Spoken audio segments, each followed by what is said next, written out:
Berdasarkan penelitian tuh, karena banyak jadi orang yang senang, kenapa kok sampai kecanduan kayak rokok gitu ya. Kalau rokok nggak dipakai, kalau nggak ngerokok sehari, itu udah bertahun-tahun nih. Kemudian dia tiba-tiba lepas rokok, apa yang dirasakan oleh orang-orang yang berhenti merokok mendadak? Iya, sakau istilahnya ya.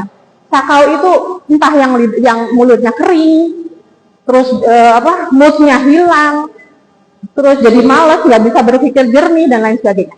Sama. Jadi artinya orang yang ketagihan pornografi itu karena dia udah terbiasa menikmati sesuatu, hormonnya yang biasa muncul saat senang itu banjir gitu ya. Nah, otak itu ternyata bisa mengecil karena saking banjirnya saat dia senang. Jadi ada hormon namanya dopamin saat senang itu muncul. Nah, orang yang senang pornografi itu banjir dopamin. Nah, itu tuh kena ke salah satu bagian otaknya. Bagian otaknya lama-lama kalau sudah terbiasa kebanjiran begitu, itu akan mengecil. Jadi ibaratnya apa ya? Kalau di paru itu ada, jadi orang yang sesak gitu ya, dikasih obat semprot. Kasih obat semprot satu semprotan itu udah cukup. Tapi besoknya lagi udah nggak cukup dengan satu semprotan, 2 semprotan. Besoknya lagi makin tinggi, 3 semprotan. Efeknya kecanduan, sama dengan rokok juga begitu, sama dengan pornografi. Yang sekarang misalnya dia dengan menonton yang model begitu aja udah senang. Besoknya dia butuh yang lain, butuh yang lebih lagi, yang lebih heboh lagi, dan lain sebagainya. Dia akan mencari dan lain sebagainya. Gitu. Itu lama-lama ternyata otaknya akan mengecil. Ternyata, dan yang kena ternyata otak yang untuk berpikir, untuk mempertimbangkan mana yang benar, mana yang salah, untuk keputusan-keputusan yang besar, gitu. Bayangkan kalau orangnya sudah tertutupi atau otaknya sudah mengecil, dia akan susah untuk memutuskan sesuatu, gitu ya. Yang terakhir adalah bunuh diri. Kalau nggak teratasi, nggak sampai ketemu dokter Firzi, gitu ya, malah bisa bunuh diri. Ya orang-orang yang gangguan jiwa. Baik. Nah, kita harus menyelesaikan persoalan itu dari akarnya, ya. Dan kita harus paham ya Bu ya bahwa sebetulnya itu yang sudah saya sampaikan bahwa kita semua punya kebutuhan yang sama. Baik orang yang tadi gangguan jiwa sampai melakukan kekerasan seksual maupun kita yang normal-normal ini ya, itu punya kebutuhan yang sama. Gitu, dia punya ambang batas yang sama, dia punya kebutuhan jasmani, makan minum sama, dia juga butuh makan minum yang sama, gitu. Bukan berarti dia butuh makan yang lebih banyak daripada kita, gitu ya, sama kebutuhannya. Kemudian kita punya naluri itu tadi, naluri seksual sama, levelnya dia sama kita. Kalau dari bayi loh ya, kalau dari bayi kemudian diberikan asupan yang normal sampai besar ya. Sebetulnya kebutuhannya sama, bisa dikendalikan. Bukan berarti bisa diobral-obral kayak akhirnya jadi pelecehan seksual karena katanya kebutuhannya, saya beda ini, kebutuhan saya itu lebih banyak untuk melakukan hubungan seksual misalnya gitu ya. Gitu.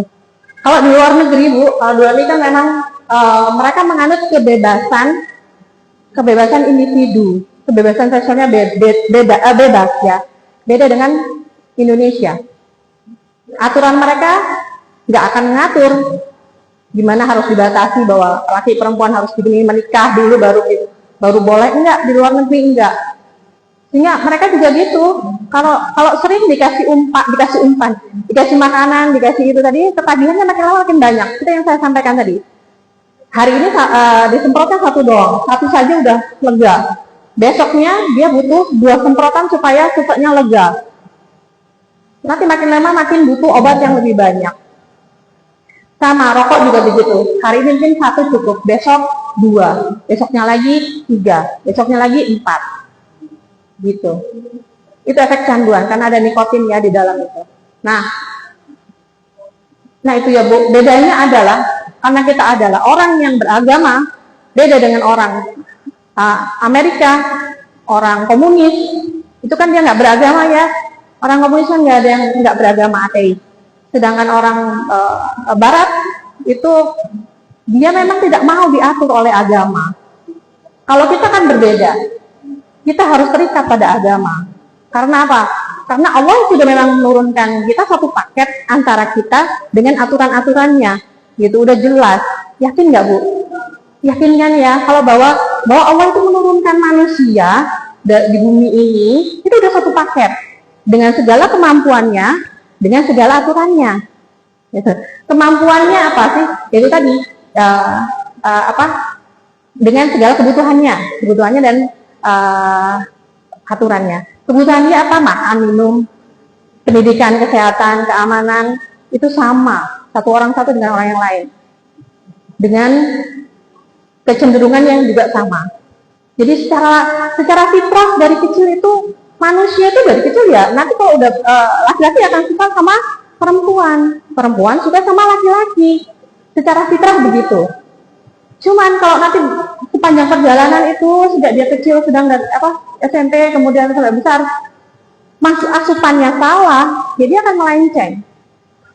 Nah itu harus kita pahami bahwa kita sebetulnya kalau balik ke fitrah lagi, kita sebetulnya sama, kebutuhannya sama. Ya. Nah kemudian apalagi yang bikin terjadi pelecehan seksual itu marak di Indonesia adalah pornografi, porno aksi, dan permisi. Kalau pornografi, porno aksi, Ibu jelas ya istilah itu ya. Pokoknya pornografi, entah dalam bentuk apapun, boleh dari HP, dari media sosial, atau dari penampakan di luar lah. Misalnya kalau misalnya datang ke pesta gitu ya, pesta kan orang bajunya nggak karu-karuan, nggak menutup aurat maksud saya. Nah itu normalnya laki-laki itu fitrahnya dia akan tertarik dengan itu, akan terpicu dengan itu fitrah sekali. Dan alhamdulillah dia punya istri, dia bisa melampiaskan di rumahnya. Gimana kalau nggak punya istri? Larinya kemana? Kalau nggak diatur oleh Islam, kalau nggak ikut aturan Islam, dia akan mencari pelarian seperti orang-orang Barat yang tidak mau terikat pada agamanya. Apa misalnya? Masturbasi. Paham itu ya, paham istilah itu ya? Masturbasi, onani itu akhirnya jadi jalan keluar gitu loh. Untuk orang-orang yang tidak mau mengikuti aturan Islam. Ya. Nah, sayang di Indonesia itu seperti itu. Padahal kan kita tuh negara beragama, kita punya agama yang mengatur. Asal yakin bahwa kita tuh diatur sebetulnya oleh agama, oleh Islam itu sudah diatur dengan lengkap. Nanti kan saya tunjukkan bahwa sebetulnya kita tuh diatur gitu. Dan Islam bisa mengatur gimana sih pergaulan itu, gitu ya? Gimana menempatkan gejolak itu, gejolak seksual itu gimana gitu ya. Baik. Nah, ini harus diyakini Bu bahwa Islam itu agama yang sempurna.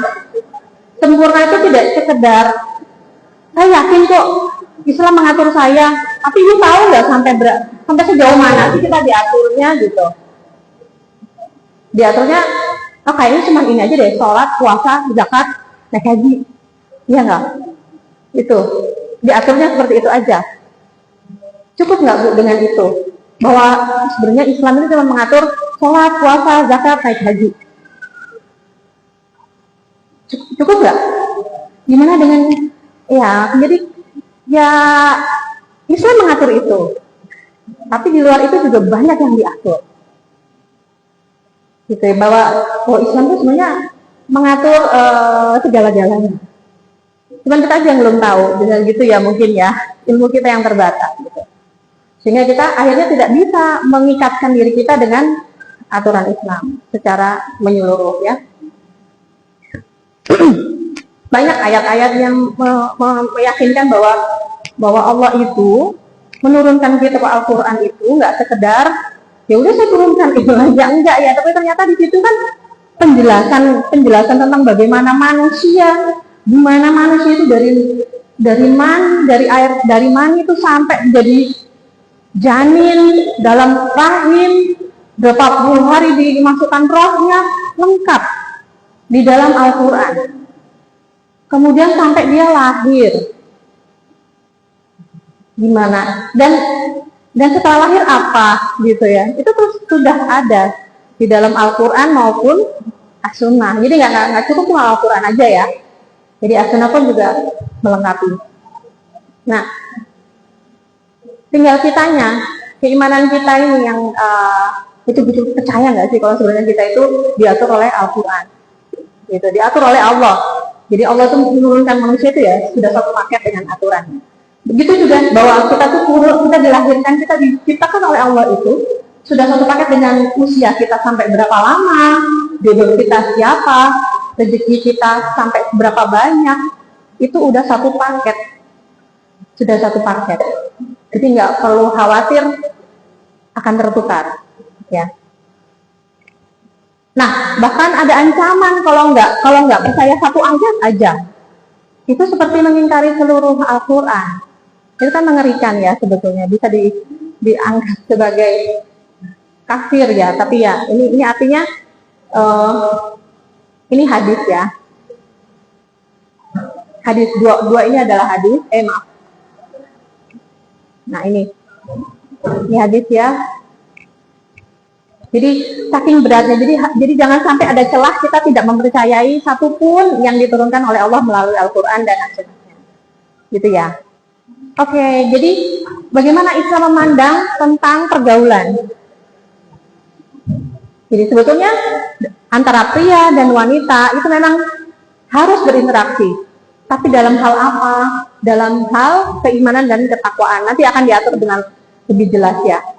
Jadi tidak ada perbedaan antara laki-laki dan perempuan dari sisi nanti kalau laki-laki berbuat baik, pahalanya lebih besar daripada perempuan. Enggak, mau laki-laki mau perempuan, kalau dia berbuat baik, pahalanya akan sama, levelnya sama, gitu ya. Oke. Selain itu, sebetulnya Islam itu melindungi perempuan. Ya, buktinya apa? Dan memberikan kesetaraan antara laki-laki dan perempuan. Yang membedakan adalah keimanan dan ketakwaan. Tidak ada yang lebih mulia antara satu orang dengan orang yang lain kecuali keimanan dan ketakwaannya. Kalau keimanan itu apa? Mengikuti perintahnya, menjauhi larangannya. Ya itu takwaan, itu takwa. Kalau keimanan ini yakin betul bahwa kita itu percaya bahwa Allah itu yang menciptakan kita, bahwa Allah itu juga tidak membiarkan kita itu tanpa aturan, karena Allah menurunkan juga aturannya melalui Al-Quran dan Al-Sunnah.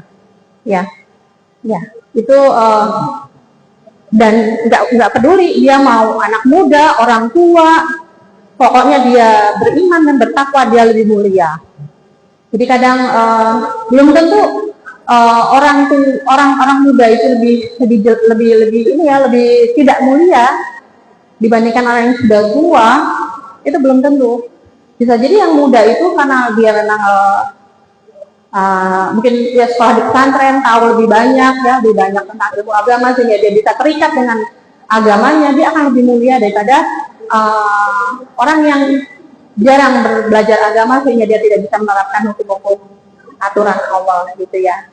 Jadi yang membedakan adalah keimanan dan ketakwaan.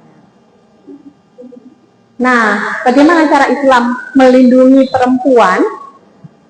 Islam bisa mencegah pelecehan seksual dengan cara salah satunya adalah menutup aurat. Ya, menutup aurat itu simple. Ya, apa sih batasannya? Wajah dan tangan.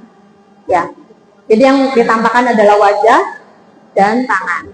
Itu saja. Jadi insya Allah itu Allah sudah tahu bahwa laki-laki itu kalau melihat betis itu udah tertarik gitu loh, sudah akan terpicu hormonnya gitu. Makanya ditutupi. Laki-laki kalau lihat dada menonjol itu sudah jelas akan tertarik gitu loh. Jadi Allah sudah menunjukkan, ayo pakai himar, pakai kerudung yang menutupi dada, gitu ya. Ya, oh ya.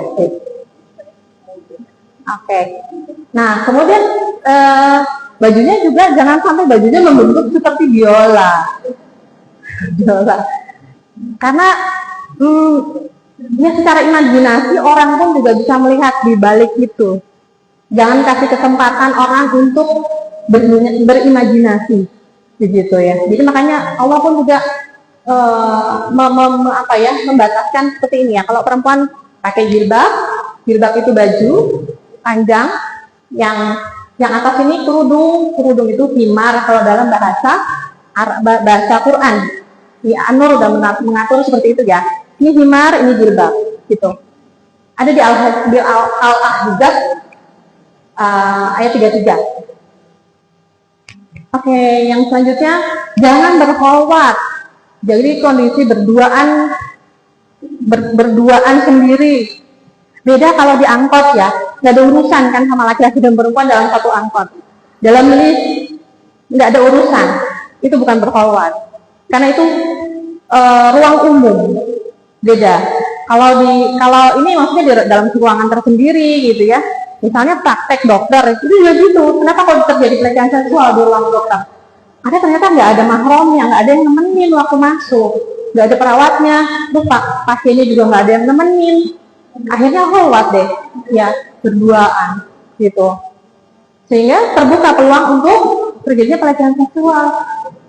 Kemudian yang nggak boleh juga istilah campur baur antara laki-laki dan perempuan, kecuali, masih ada kecuali kalau kepentingan muamalah ini di pasar. Pengobatan tuh boleh, tapi harus pakai mahram. Jadi tetap nggak boleh berkholwat ya. Berkholwatnya nggak boleh, tapi istilahnya boleh asal dia membawa mahramnya. Atau ada perawat gitu ya di situ, perawat perempuan dan pendidikan. Nah, dan juga Islam jangan menutup semua pintu pencetus pikiran kotor. Pikiran kotor dari mana? Dari mata. Apa? Nggak boleh lihat model-model terbuka. Jadi nggak ada eksploitasi perempuan dalam konteks kecantikan maupun ajang foto. Dilarang oleh Islam. Ya. Karena ini membuka pintu hasrat ya perempuan, siapapun laki-laki perempuan yang normal gitu. Normal pasti. Kalau normal pasti punya keinginan untuk itu. Nah, kemudian boleh bekerja asal menutup aurat. Nah, di Islam itu sampai ada sanksi loh, saking beratnya. Mungkin ibu pernah dengar ya, sanksi rajam, sanksi dicambuk, gitu ya. Itu Islam saking kerasnya supaya nggak terjadi pelecehan seksual yang marak. Marak itu coba, kalau udah kehamilan di luar nikah, anaknya, nasabnya tuh gimana? Nasabnya nggak jelas. Terus nanti kalau dia ternyata ketemu sama saudaranya lagi misalnya, ya naudzubillah, ini dalam satu keluarga nih, kakak berada dalam satu keluarga itu punya anak. Terus nanti menikah lagi gitu lah ya, anak dengan anak. Resikonya apa? Gangguan apa bu?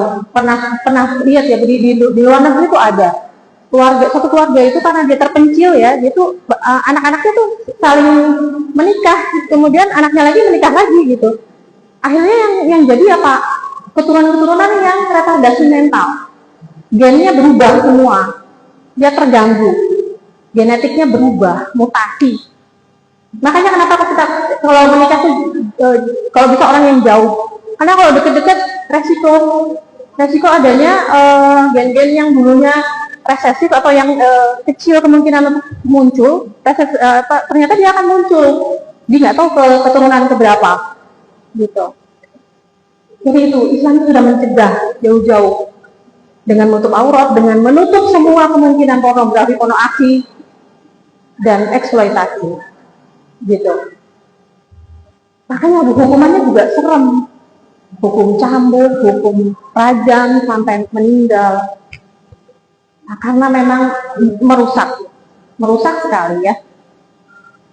Bagaimana supaya Islam itu supaya kita sebagai perempuan bisa mengoptimalkan peran sebagai sumber kebaikan? Jadi nggak mencontohi yang buruk-buruk, ya kita harus paham akan ajaran kita.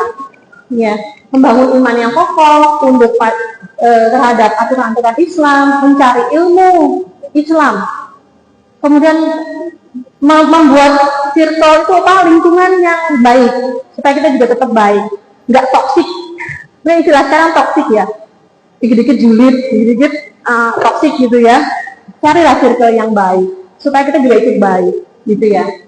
Kemudian menebarkan kebaikan di tengah keluarga maupun masyarakat. Jadi jangan ragu-ragu. Kalau kita tahu sesuatu yang baik, kita sebarkan juga ke lingkungan kita, supaya kita menjadi orang yang positif. Orang positif itu akan mengeluarkan positif juga ke orang lain. Kalau orang yang negatif, ngomongin orang, julid dan lain-lain juga nular juga.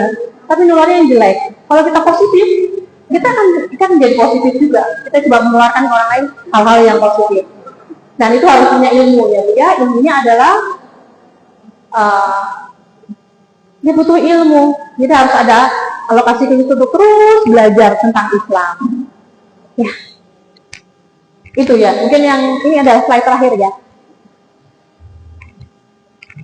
Nah, demikian ya Ibu. Mohon maaf kalau ada yang tidak berkenan. Nanti kita lanjutkan pengembangan materi ini dengan tanya jawab. Sekian. Assalamualaikum warahmatullahi wabarakatuh.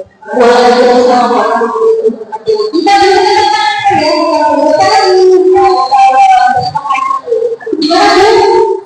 siap dengan ya sudah dibuka sudah mau bertanya. Insya Allah kita ada pertanyaan jawab pada hari yang nah sebelum ke pertanyaan alhamdulillah kalau misalnya siapa yang dari sisi sih ada kita mau berpikir dengan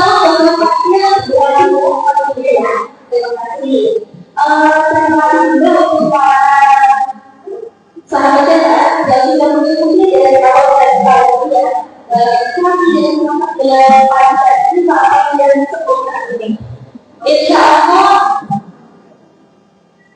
nah insya Allah kita ada pengumuman juga tapi kalau kita menjadi akhirnya itu paling bawah ini ada apa ya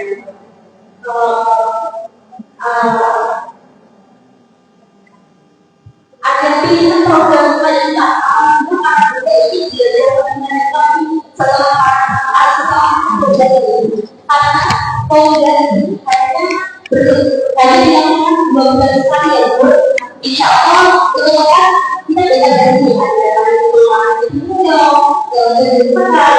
di sekolah insya Allah kita sisi dan lain-lain dan semua program kita gratis sudah.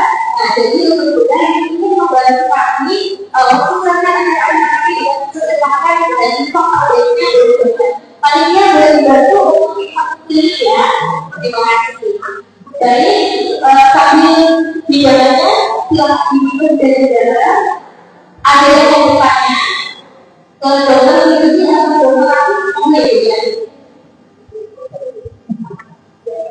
Assalamualaikum warahmatullahi wabarakatuh. Ini dari bagaimana cara kita mendengarkan pelajaran kita kayak orang di zaman sekarang kalau dikasih satu itu kan pada kita kasih masukan ini apalagi di era-era kebetulan itu kalau kita kasih masukan kita karena ini terus juga sama dua masyarakat tahu ya semua kita itu berbeda apa yang bisa kita lakukan kita itu bisa menerima dan kita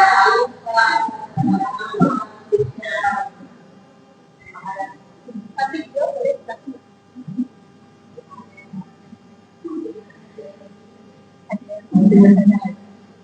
ada yang mau tanya bagaimana? Itu jawab pertanyaan jawab aja. Ini langsung menjawab tentunya memang masa remaja itu masa berarti ya begitu dan memang dikatakan kalau secara teori perkembangan psikososial dan perkembangan tahap-tahapan seorang sudah dalam remaja itu masa-masa menjadi masa-masa menjadi pengakuan jadi cinta dari penawarannya suka dan hormat. Nah, bagaimana kita melakukan pendekatan yang pertama adalah membangun kepercayaan. lebih kepercayaan anak supaya percaya diri sama orang tua. Kita nilai dulu apakah anak itu percaya sama banyak anak di zaman sekarang yang bisa perkembangan namanya itu mungkin ada satu perkembangan karena baru lahir itu namanya trust dan mistrust, percaya atau tidak percaya. Nah, ketika anak baru lahir itu bagaimana ibu atau pengasuh utamanya itu membuat kelekatan emosional, sentimen terhadap anak. Ketika ibu ini bisa membawa kepercayaan terhadap anak, sejak anak tidak bawa mandi, itu bakal menjadi besar ke depannya supaya anak itu percaya sama ibu atau mungkin kita dari itu bisa. Jadi memang untuk utamanya adalah membangun kepercayaan anak dari awal anak itu sendiri. Ketika anak itu minta susu langsung besar. Ketika anak menangis, ibu memvalidasi, ya aku tahu kamu sedih. Seperti itu kalau tidak ada. Tapi kalau kamu perkembangan sudah terlewat, dan ternyata aku tidak membentuk kepercayaan ke ibunya, aku bagikan dari hati aku. Berarti pelan-pelan memang hari ini gimana kita pelan-pelan dengan itu kalau kamu terbiasa ngobrol sama anak pulang ke kamu biasa mendekati karena nanti kita sekolahnya dia ada anak yang tertutup dan ada tertutup ini kayaknya dari luar. Dan itu memang itu melihat anaknya kan seorang ibu kan bisa melihat dia anaknya itu kok kelihatannya beda dari biasanya dan beda dia sendiri tidak keluar anak itu sudah merupakan ada yang perlu diwaspadai dan sampai anak. Tapi kalau dia itu tidak mau makan, tidak mau makan itu merupakan masalah diri dan bagian dari kegawalan psikiatri. Kalau benar sebetulnya, kalau memang tidak mau makan itu dari yang makan dia. Jadi seperti itu. Itu jawabannya. Pokoknya untuk yang mau lagi membuat besar. Bahkan dari itu kita beberapa sesuatu itu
bisa berbagus pada biasa dan itu harus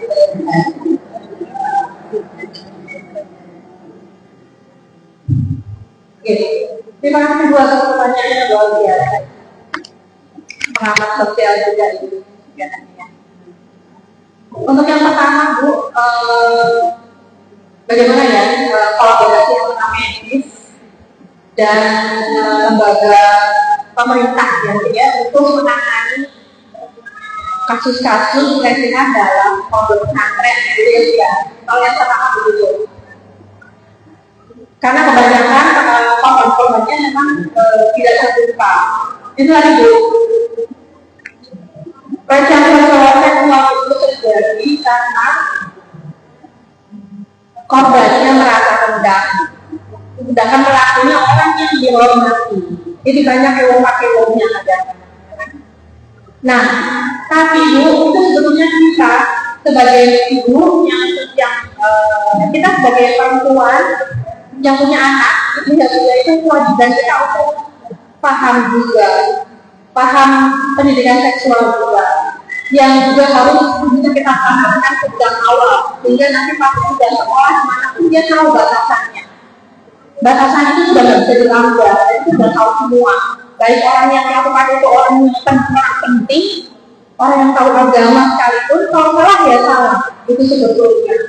Cuman itu tadi memang banyak yang merasa takut gitu ya, takut mau ketawa orang lain mungkin gitu ya, sehingga harusnya ditutup-tutupi.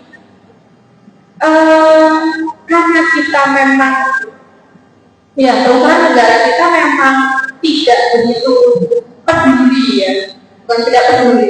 Sebetulnya banyak lembaga-lembaga, tadi ada Komnas Perempuan, Komnas PPA, ya, perlindungan anak dan wanita, perempuan dan anak. Ya. Sebetulnya mereka dibuat untuk apa sih? Ya untuk melindungi korban-korban tersebut gitu, supaya berani bersuara. Masalahnya ya jangkauannya nggak sampai ke semua tempat gitu, jadi nggak berani. Akhirnya ya banyak yang tertutupi. Bahkan banyak yang bilang ya kalau takut pelecehan tersebut sebenarnya puncak gunung es, di bawahnya laut itu nggak tahu sebatas kehidupan apa gunung esnya.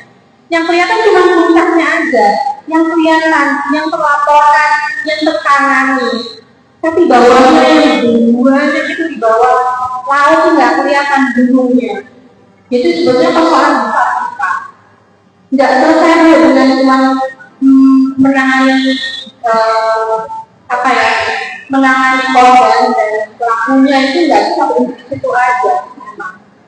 Nggak bisa. Jadi kalau kita menangani ujung-ujungnya aja, persoalan itu kalau akarnya sendiri jadi selesainya itu nggak selesai. Padahal saya sudah sampaikan bahwa awal itu adalah seksualisme. Seksualisme itu memisahkan antara aturan-aturan kehidupan itu dengan aturan agama. Jadi agama nggak terlibat di situ. Apakah kiainya tahu? Apa kiainya nggak tahu kalau aturan agama tahu gitu? Tapi karena itu dikendalikan juga kurang. Pendidikan seksualnya dari awal belum kurang, dia lainnya juga dan lain-lainnya. Makanya nggak mungkin yang normal ya, sampai melakukan hal tersebut. Jadi memang harus ada kolaborasi bareng. Kalau sudah terjadi, kita harus kolaborasi, terutama dokter jiwa, dokter jiwa yang memang tugasnya yang memang harus terlibat di situ. Kemudian negara pun harus banyak hal yang dilakukan. Semua titik pornografi harus ditutup, gitu harusnya ya. Ya, memang itu. Kalau kita dalam lingkungan yang memang aturan agamanya nggak bisa dipakai. Nanti kita tahu sendiri, orang-orang yang sudah tertangkap itu dulu penjara, paling lama berapa? 15 tahun mungkin ya, pelakunya. Padahal yang korbannya itu dia menderita seumur hidup. Belum sisanya 1 atau 40 itu bayangkan, aku depannya itu kurang. Dan dia beresiko, dengan gangguan itu dia akan beresiko lagi dilecehkan lagi kemudian hari. Karena dia merasa mendalami sudah pernah mengalami seperti itu. Jadi nanti dia rusak ya, merusak gitu. Makanya hukuman itu kurang 15 tahun. Karena Islam sendiri apa coba ulama? Kalau dia belum nikah dilajak dicambung, diasingkan 1 tahun di tempat terpencil supaya nggak ketemu siapa-siapa, supaya dia bisa berobat dengan obat yang betul-betul natural gitu. Jadi diasingkan 1 tahun. Kalau dia sudah menikah, dia jangan sampai meninggal supaya nggak ada lagi korban lagi gitu. Tapi kan kita nggak bisa begini, nggak mungkin, ya. Nggak mungkin. Memang saat ini kita nggak. Tapi dulu Islam pernah berjaya selama 1400 tahun menjalankan Islam, termasuk hukum itu. Dan nggak sembarang orang dirajam. Islam sangat menghargai kehidupan. Kalau betul-betul nggak terbukti ya nggak boleh. Dan untuk membuktikannya itu sudah berat. Karena hukumannya berat. Hukumannya rajam, mati. Jadi harus jelas betul-betul memang terbukti bahwa dia melakukan kemaksiatan dan mereka status sudah menikah. Itu sangat berat. Ya. Yang kedua itu banyak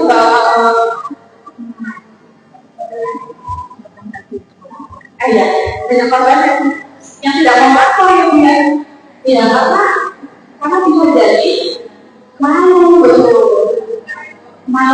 takut, terus apalagi sebetulnya dia juga tahu kalau itu tuh nggak boleh sama. Ini sayangnya yang melakukan ustaznya gitu kan.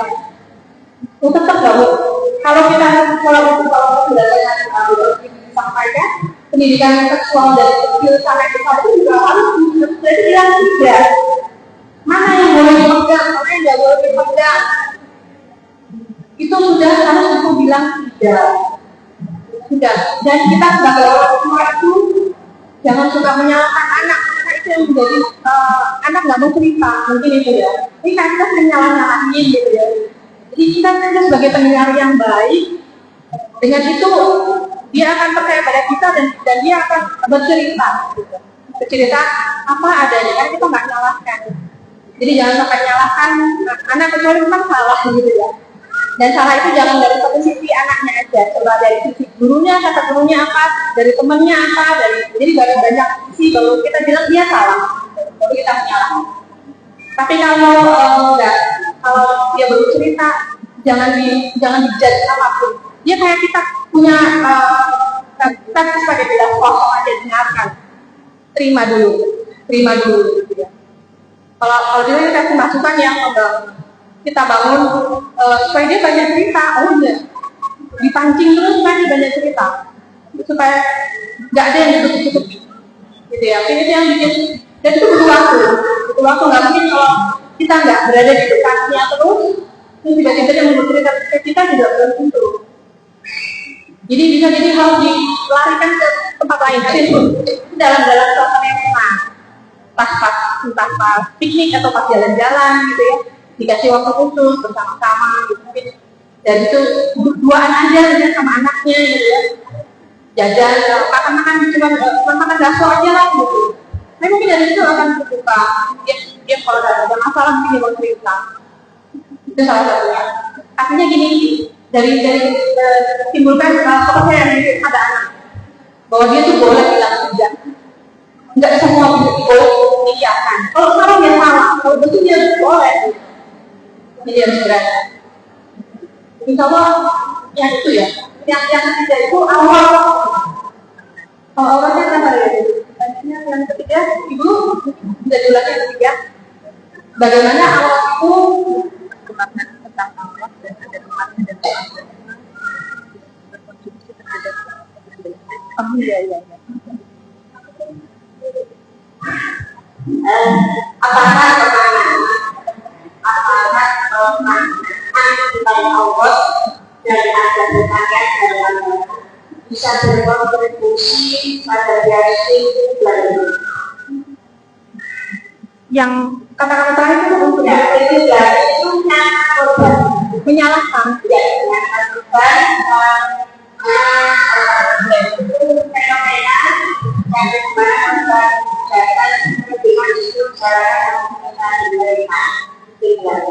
karena mereka terbuka awalnya gitu ya. Banyak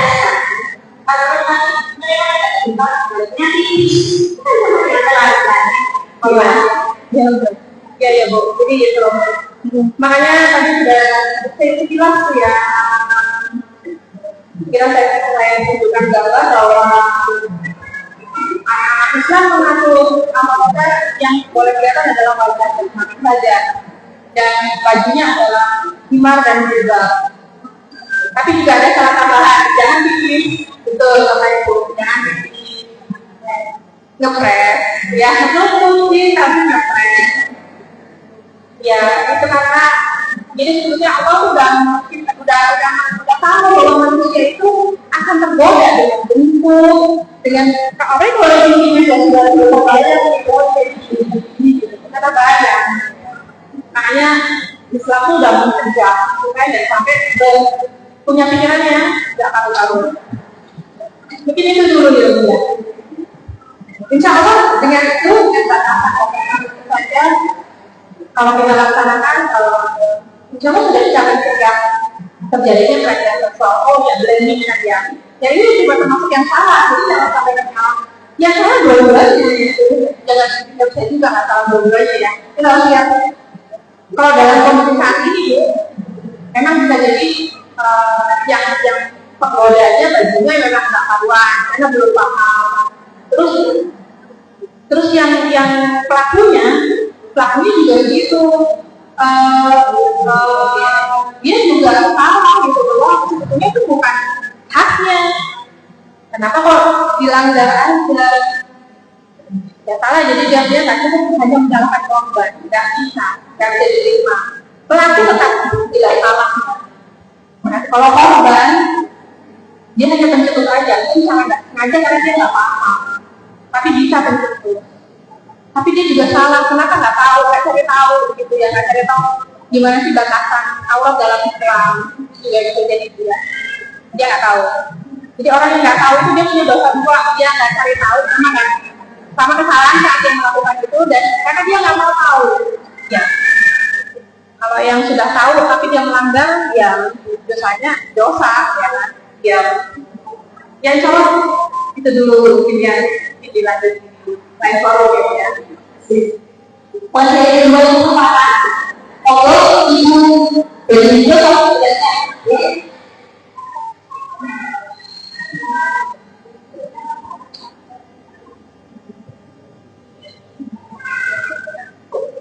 terima kasih atas waktunya. Saya yang mana saya yang mana sebenarnya doa Tuhan untuk lingkungan itu ada yang berbeda dengan itu laki-laki dan nama dengan sudah laku lingkungan bahwa orang tuanya, tetapi kan kalau menjadi bahwa kita tidak bisa alat untuk mengukur dan tidak ada apa yang harus kita lakukan untuk terima kasih.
kan dan itu kan makan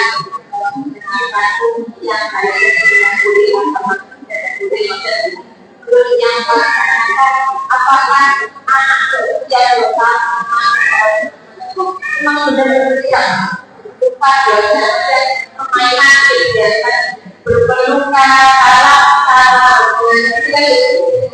kalau sama bisa terus kita berpikir itu ada bersama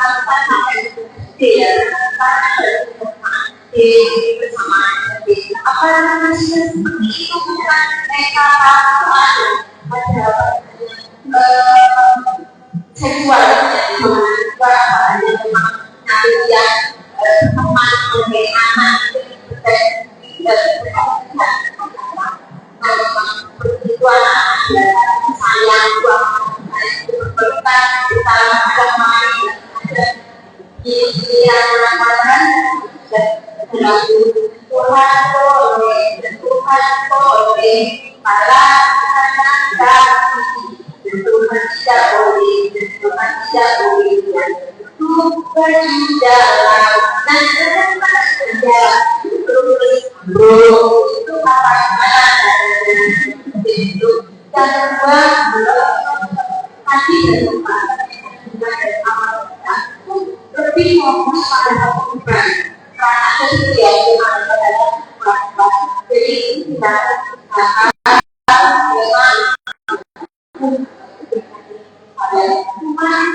kepada yang ada kenapa itu kenapa nggak korban jadi kalau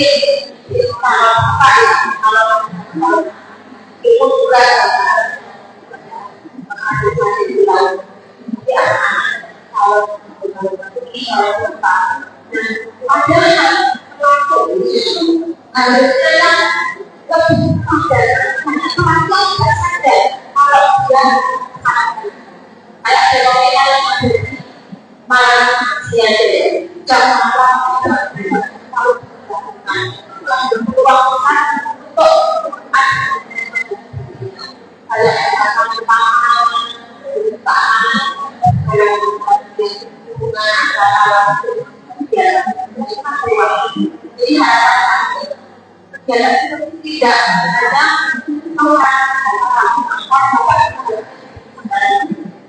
mungkin ini saja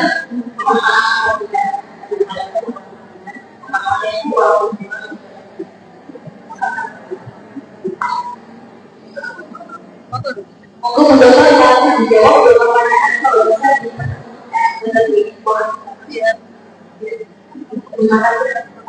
pertanyaannya dulu dan dulu di lingkungannya ada juga permintaan manusia itu namanya kan ekshibitoria sebagian dari para media dari kata kepada keluarga tapi keluarganya bilang itu penyakit begitu nah seluruh karena penyakit kita sebagai founder lingkungan itu bisa untuk monitoring atau mendorong mensupport agar mengontrol kesehatan dirujuk ke apa-apa itu menjadi kegiatan itu bisa untuk merusak semuanya seluruh kehidupan itu loh keluarga itu ada seperti ini untuk putusnya ini apa tapi kita lakukan ke dokter spesialis juga untuk mendapatkan penanganan lebih lanjut karena kan sebagai dari seperti itu lalu untuk pertanyaan kali perbedaan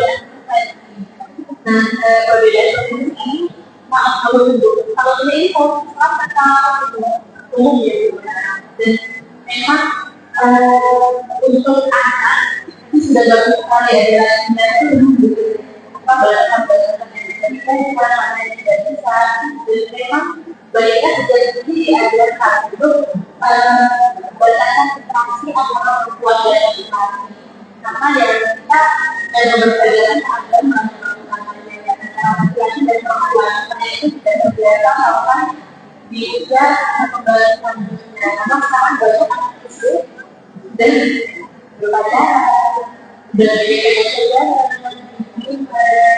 manggil pacaran maksimal Jadi memang kalau secara keseluruhan dari kesehatan jiwa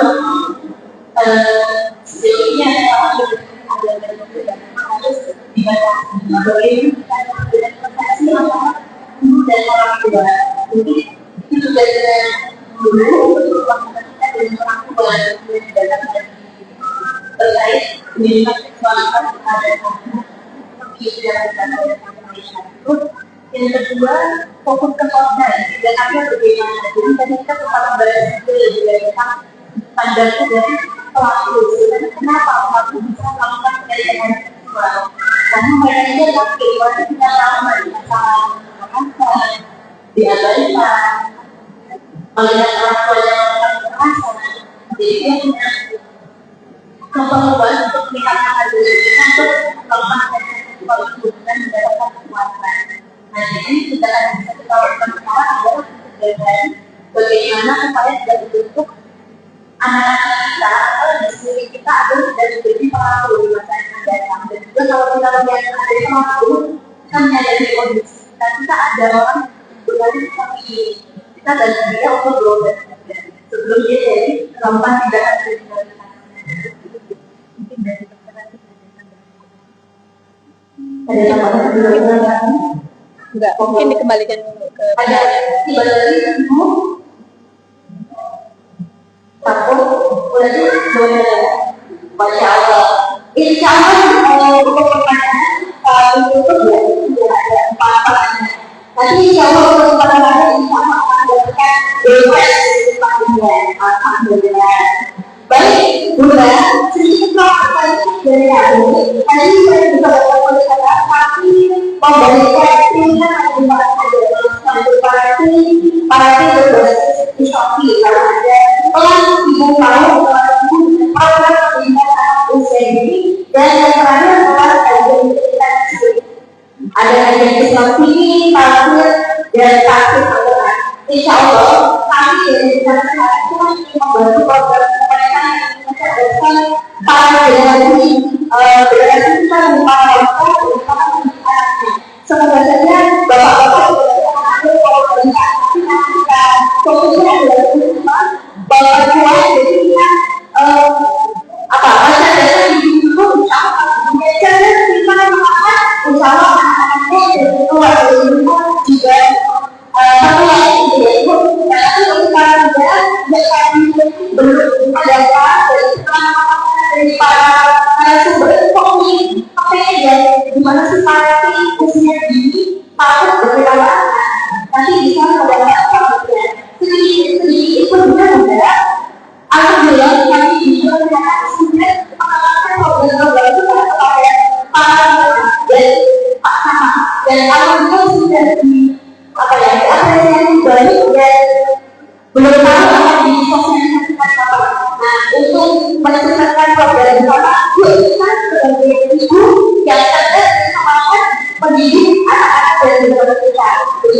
Kalau tidak mau bapak dulu, pelaku itu karena ada kesempatan. Nah, dan kita harus melakukan dan untuk beda. Baik, kalian pasangannya siapa saja sudah? Ada yang menunggu, Bu Fadli, Bu Yuni, pasangan Bu. Oke, untuk